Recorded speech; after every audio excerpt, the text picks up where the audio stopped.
So what's up mga kuys? So bagong video na naman, bagong malamot na naman, syempre. What's up mga kakuys? Yara. Kaya samahan nyo kami, mag-ilaw kami ng Blit Balay. So may bago na naman tayong kasama mga kuys. Yun pala si Junski TV. Yun no? So pasupport din mga kuys sa page niya. At ngayong vlog na to mga kuys, so nakikita nyo naman may baril kami. So mamamaril kami mga kuys. Night hunting ba? So kaya naman dinaanan na namin si Onak ng Mundo. This video is all about Kilaban mga kuys. So ito pala yung unang huli namin mga kuys. Sili nila Onak ng Mundo mga kuys. Yun no? So sorry pala kasi pati ugot tinira na namin. At nakita na nga sila ng unang babarilin mga kuys. Yun no? Target lock. Unang putok, boom, sa boom. One down. Ayun guys, nandito tayo ngayon sa may Kautungan. Potong. At yun nga mga kuys, so nakita namin yung kalapati ng Onak ng Mundo. Yun, sinasabi namin kahit yung isa lang, pero ayaw niya. Kahit pilitin siya ni Kuys Junski TV dito, pero ayaw niya talaga. Pagbigyan mo na magkaramaman kalapatin na At kung di nyo naman tatanong mga kuys, so yung kasama pala naming isa, yung may hawak ng baril, kapatid ko po siya, si Kuya Charlie Ioro. At nakakita nga na naman kami ng pangalawang babarilin mga kuys. Sinirpat nan, pinutukan nan, bang! Iwan pati pamilya. Ito na yung yung ibon ni Joshua. At sa di kalayuan mga kuys, mayroon palang mag-live-in partner dito. Ayan, pinutukan daan. At dahil nagmamahalan sila, ayan, silang dalawa ay pinagsama na sa kabilang buhay. Yoro. Kita nyo yun mga kuys, so isang putok lang, dalawa na yung nakuha. Panis. At para di daw makawala mga kuys, at dali-dali niya, binadag na napay, nagkaranggas ka mo ito, Onak ng Mundo. Pimpaya na mo ito. Yun, no? So, +2. At sa same spot lang mga kuys, sa likod lang, ayan, may nakita kami ulit at pupunta ka na ni Kuya, pero so yun, ayan. Kailangan muna namin magkarga. Yun, no? So, kaldagan mo na. Go! Kinaldagnan.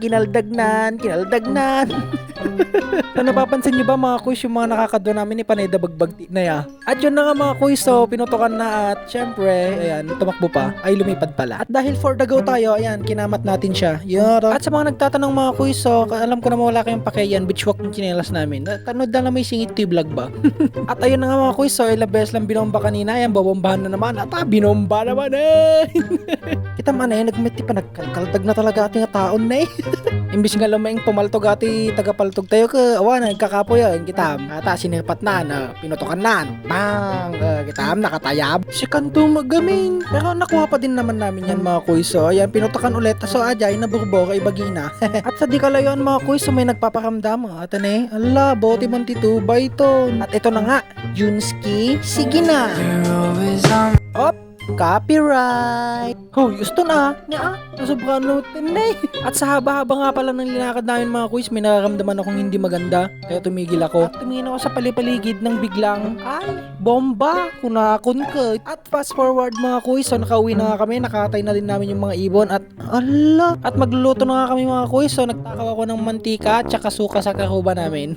At dahil masamang magtakaw mga kuys, so ajay, intakay ko ata! Sige! Yoro! At hindi ko na nga pinakita yung mga galip-galip mga kuys kasi baka mauma na kayo panila pampautog tegal-galipin at sa kawali mga kuys nagpainit na pala kami ng mantika so yan pala yung mga sangkap mga kuys madaming luya gayatin ng maliliit sibuyas bawang at sili so kung napapansin nyo mga kuys nauna pala namin na prinito yung ibon so prinito lang namin siya mga kuys hanggang sa mag color brown ng konti tapos pwede nang ilagay yung luya so paglagay pala ng luya mga kuys so yun medyo lutuin natin siya para makain din natin siya mamaya yan yung mga magsisilbing pampalasa sa kanin natin mga kuys kahit walang sabaw napakasarap. Ayun na nga, pag medyo luto na yung luya, sunod na natin agad yung sibuyas mga kuys, tsaka yung bawang, tsaka syempre yung sili. Ganun lang ulit mga kuys, so lutuin lang natin yung mga yan, tapos haluin lang ng haluin, baka naman hindi masunog. So kapag luto na mga kuys, so pwede na natin ihalo yung ibon dyan, syempre. Hindi na pala natin lalagyan ng konting sabaw yan mga kuys, kasi malambot lang yan mga kuys, tsaka naprito naman na siya kanina. At para sa pampalasa mga kuys, yan, lalagyan natin siya ng pampakatay. Betchin, yan dadong, tagkabaw ka, anlag kabaw, wag katay kapay. At pag sa tingin mong okay na mga kuys, so pwede na natin siyang timplahan ng girlfriend mo. Ayan,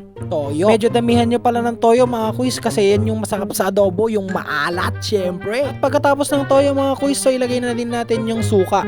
Yoro, puna yan, nagkimas titsyonan. Kung nandito lang kayo mga kuys, sa puna yan, nagbanglaw kung kunalaag. Ang angot niya yung balasang napupunta magpapasyar. Yoro, nagkimas ti angot na.